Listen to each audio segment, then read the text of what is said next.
You're tuning into Black and White Sports on YouTube. The no-holds-barred truth on sports. The main event starts. All right, Black and White Sports supporters. Well, this is sort of a guilty pleasure kind of video. Probably put it out. Won't even have a notification on it. But I did watch the UFL last night for the first time in a couple of years. And you may be like, well, what got you to watch it after 3 years, if I'm being completely honest. And it's because of one dude, a new guy that's entered the chat besides The Rock and his ex-wife and yada, yada, yada that was with the XFL. And they're still part of the UFL. And it's this guy, Mike Rapole. This was the guy that owned Vitamin Water and Body Armor, sold them both to the Coca-Cola company for basically $10 billion. And this guy bought in to the UFL, and he had a lot of really good ideas. And I was like, I want to see what this looks like now. Because one of the biggest issues with the UFL for the last couple of 3 years is if you try to tune into a game, it looked like a terrible product on television. And I'm not really talking about the football. I'm talking about the stands being empty and it would be too quiet during games and you couldn't hear the fans. And it just felt like I'm taking my time to get invested in something that is not going to be around. And one of the first things that this guy Rapole did, he moved every game except the Battlehawks into soccer stadiums. And I got to tell you, I watched the Birmingham Stallions versus the Louisville Kings. The Louisville Kings is a new team. I watched that game last night, and I got to tell you, it was pretty damn good. All right? The football was good. They're out there hitting the shit out of each other, which is something they just don't do nearly as much in the National Football League. You had A.J. McCarron, the former star quarterback at Alabama, that was coaching Birmingham. Birmingham won the game. But I think really the big story was sort of the surrounding things involving the game itself, which was the fact that this was a stadium that roughly holds 15,000 fans, and they put 14,000 plus in there. Technically, this stadium only holds 11,000 actual seated, actual seats. Well, they blew past the 11,000 and had to open up another 4,000 of standing room only, and they sold nearly all of those seats. And it looked really good on television, folks. I got to tell you, it was much improved. I put this up on my X earlier at Roads Rants. Go follow. I watched the game last night. It was a fantastic idea to move these games to soccer stadiums. It was a packed house. Looked so much better on television. Got real loud multiple times, and the football was good.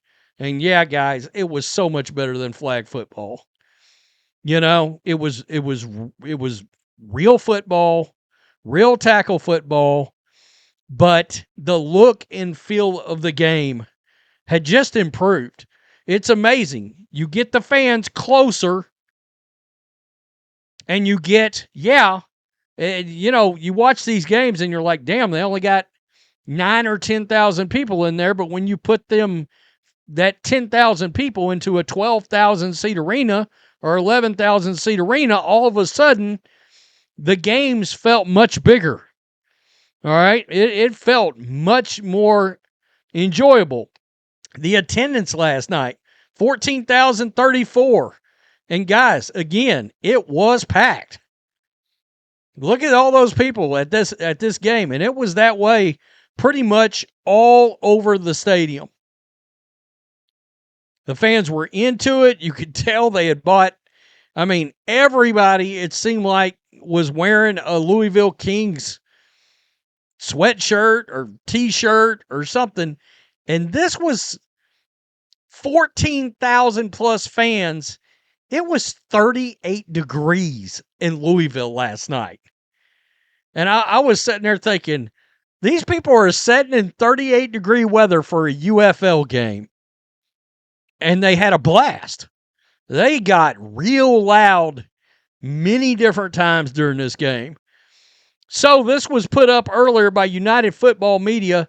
The St. Louis Battlehawks are getting 31,000 plus fans for their home opener against the DC Defenders.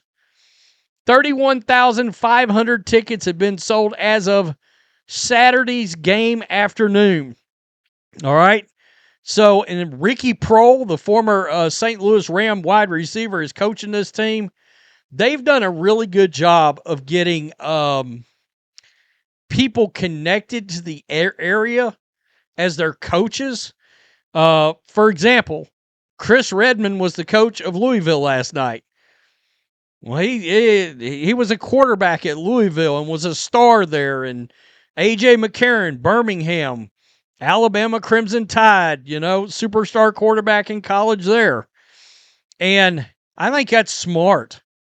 That's smart that this new owner that's again, The Rock is still involved, his ex-wife's still there, but this Mike Rapole guy has got a lot of good ideas. He's talking about expanding the league.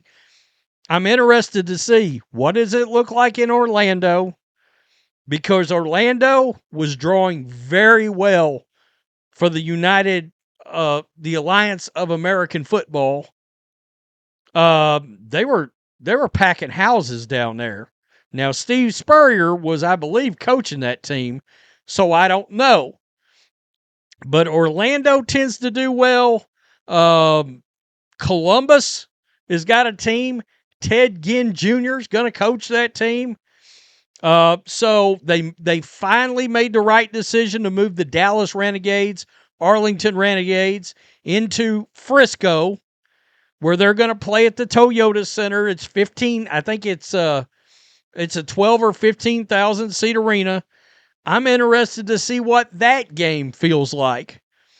And again, I think so many football fans just casually would tune in and be like, you would tune into a game in Arlington, and I believe they were playing where the Rangers play. You would tune in, there would be 10 or 12,000 people there, but it was in a 50,000 seat stadium. So you're like, well, this just looks terrible on my television.